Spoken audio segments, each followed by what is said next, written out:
سلام به همه دوستان و همراهان عزیز چنل نظم. امیدوارم در تاریکی های زندگیتون بتونید نور امید رو پیدا بکنید که راه رو براتون روشن میکنه و شما رو به سمت بهترین ها هدایت کنه.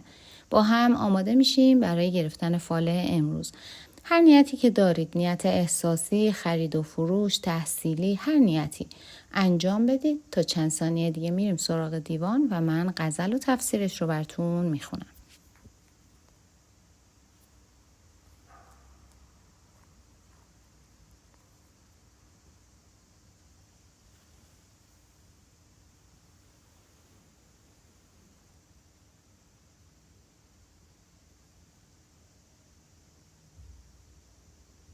خب دوستان، اگر نیت هاتون رو انجام دادین، ببینیم حافظ امروز چه توصیه‌ای برای ما دارن. عشق تو نهال حیرت آمد، وصل تو کمال حیرت آمد.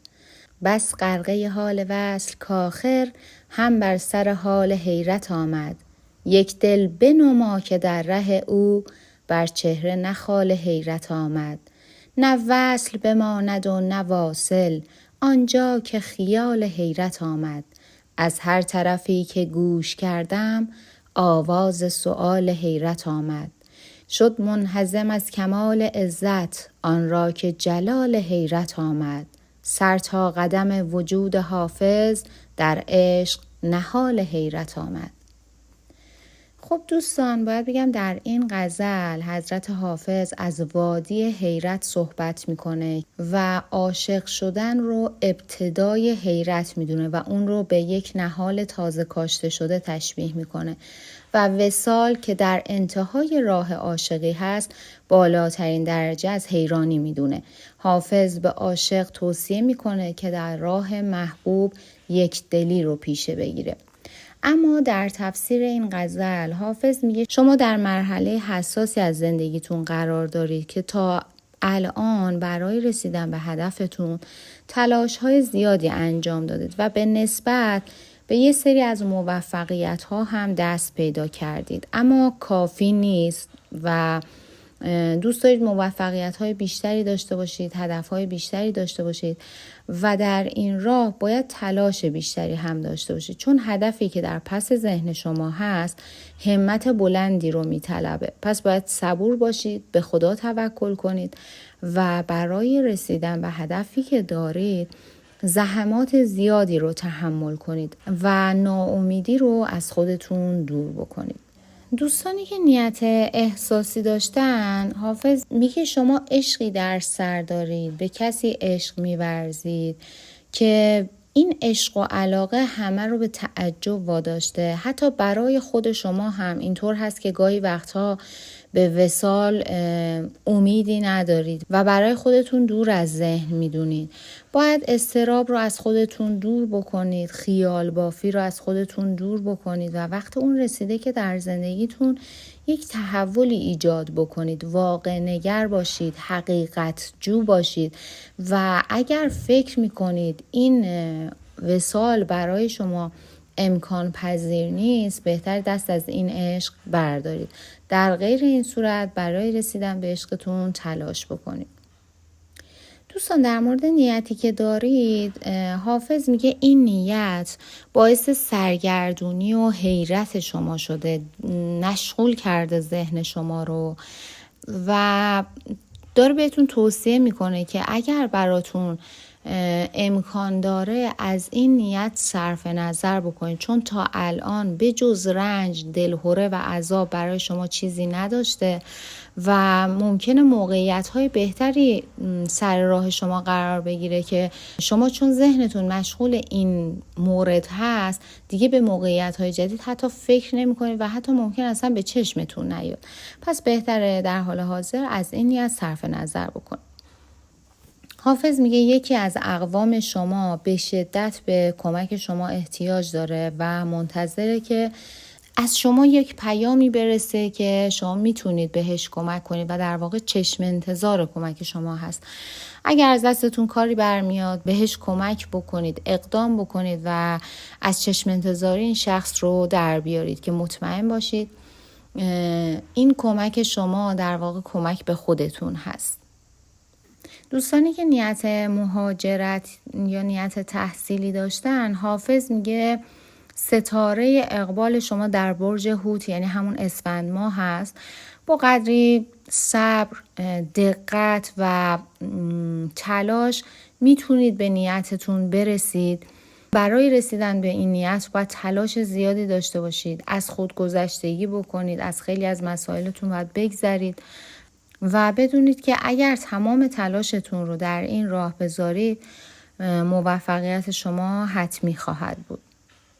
دوستانی هم که نیت تغییر شغل یا تغییر مکان داشتن، حافظ میگه یک تغییر و تحولی در محل کار یا محل زندگی شما براتون اتفاق میفته که ممکنه خیلی براتون خوشایند نباشه، اما این تغییر و تحول رو به فال نیک بگیرید. ممکنه ظاهر امر اینطوری باشه که شما ازش رضایت نداشته باشید یا مورد پیش اومده مورد پسند شما نباشه، اما در دراز مدت برای شما اتفاقات خوبی میفته و به نفع شما همه چیز پیش خواهد رفت.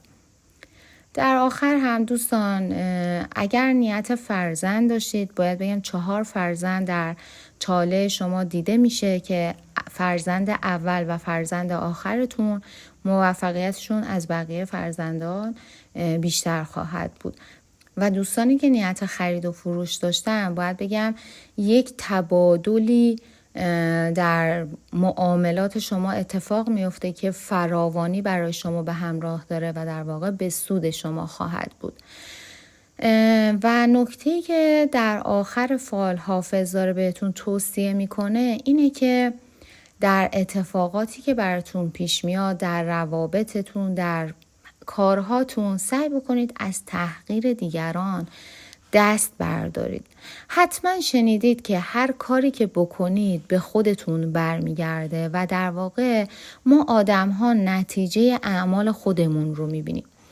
وقتی دیگران رو تحقیر میکنیم، وقتی تمسخر میکنیم افراد رو و دائما ازشون ایراد میگیریم، همش یه اشتباه رو تو سرشون میزنیم که تو هیچ کاری رو به درستی انجام نمیدی، همش خطا داری، همش داری اشتباه میکنی و دائما سرکوب میکنیم اونها رو، در واقع اون شخص رو تحقیر نمی کنیم، اون شخص رو تمسخر نمی کنیم، بلکه روح الهی و آفریدگار اون شخص رو ما داریم تحقیر می کنیم.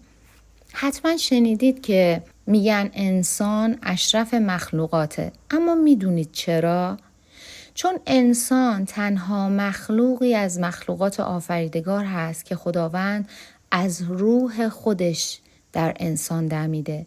یعنی در وجود همه ما انسان ها روح خداوند هست و اگر هر روز و هر لحظه این موضوع رو در ذهنمون یادآوری بکنیم، همین که تمام نگرانی ها، تمام خشم، بدخلقی، ترس و وسواس هامون از بین میره. و اینکه وقتی بدونیم روح خداوند در درون ما وجود داره، دیگه نمیتونیم به کسی بدی بکنیم، چون ذات الهی نیکی و مهربانی هست. پس بدونید و شک نکنید یک روزی، یک جایی تمام کارهایی که انجام دادید در مورد خودتون پیش میاد، چه کار خوب و چه کار بد. و اکثر گراهایی که ما در زندگیمون داریم نتیجه اعمال و رفتارهایی هست که در قبال دیگران داشتیم. پس بدونید اگر در مواجهه با افراد، در روابط کاری و احساسی و دوستانتون به طرف مقابلتون، به آدم‌ها انرژی مثبت بدید، قطعاً انرژی مثبت رو دریافت می‌کنید. و در مقابل اگر احساس بد، اگر انرژی منفی و بدی بخواید برای اطرافیانتون، چرخ گردون میگرده و یک روزی همه این اتفاقات در زندگی خودتون خواهد افتاد. به امید اون روزی که همه ما به این درک برسیم که روح خداوند در درون ما وجود داره و برای همه اطرافیانمون جز خوبی و مهربونی چیزی نخوایم. دوستان عزیزم، ازتون ممنونم که امروز هم وقتتون رو در اختیار من گذاشتید و با من همراه بودید. مثل همیشه لازم میدونم سپاسگزاری و قدردانی خودم رو به همه شما عزیزان که وفادارانه از من و این کانال حمایت میکنید ابراز کنم. ازتون ممنونم که با لایک ها و کامنت های زیبا و انگیزه بخشتون برای ادامه این راه و ادامه این مسیر به من انگیزه و انرژی مثبت میدید. ازتون ممنونم و به خدای بزرگ میسپارمتون.